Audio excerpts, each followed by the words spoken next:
नौजवान साथियों, मैं कहना चाहूँगा कि आधुनिकता के इस दौर में सभी क्षेत्रों में कंपटीशन बढ़ रहा है।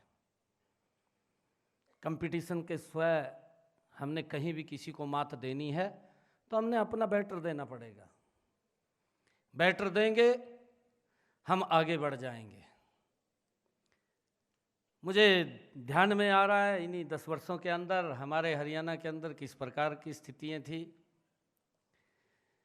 हरियाणा के अंदर अगर नौकरी भी लेनी होती थी तो नौकरी लेने के लिए भी माँ बाप को किसी विधायक, किसी मंत्री, किसी मुख्यमंत्री के चक्कर काटने पड़ते थे।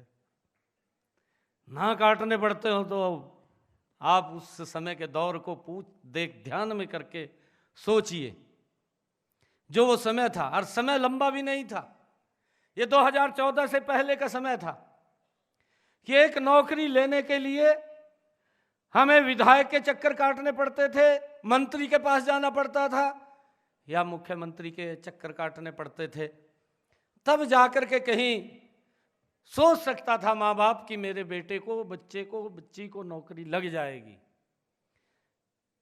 युवाओं के अंदर एक अविश्वास पैदा हो रहा था कि नौकरी पढ़ने से नहीं, नौकरी तो किसी के चक्कर काटने से मिलेगी, यह अविश्वास हो रहा था। परंतु उस अविश्वास को पिछले 10 वर्षों में हमने एक मिशन मोड के अंदर काम किया और युवाओं के अंदर एक बड़ा विश्वास पैदा करने का काम किया। आज मुझे खुशी है इस बात की, हमारे जब SCS अधिकारी, जब उनकी ट्रेनिंग खत्म होती है और मैं उनके बीच में जाता हूं, SCS अधिकारी के, वो मुझे बुलाते हैं।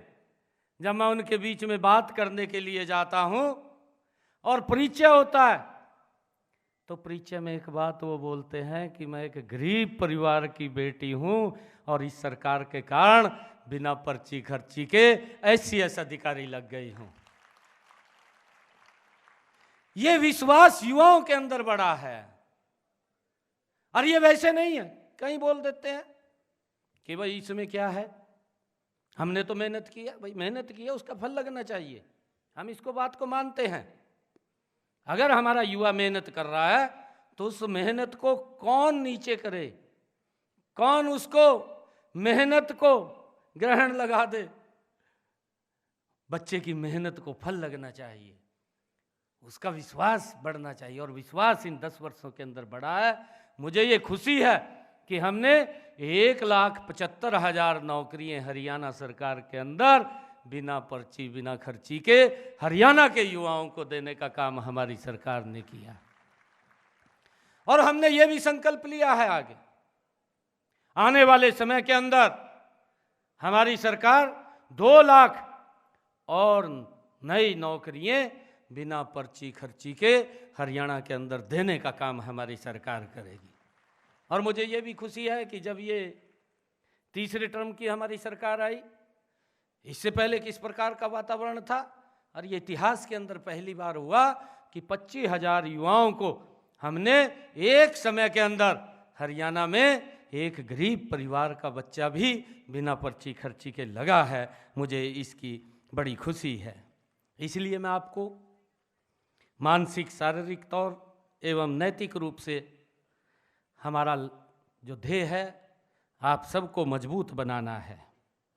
मैं आज उपाधि प्राप्त करने वाले और वर्तमान में शिक्षा ग्रहण कर रहे सब युवाओं के उज्जवल भविष्य की मैं कामना करता हूं।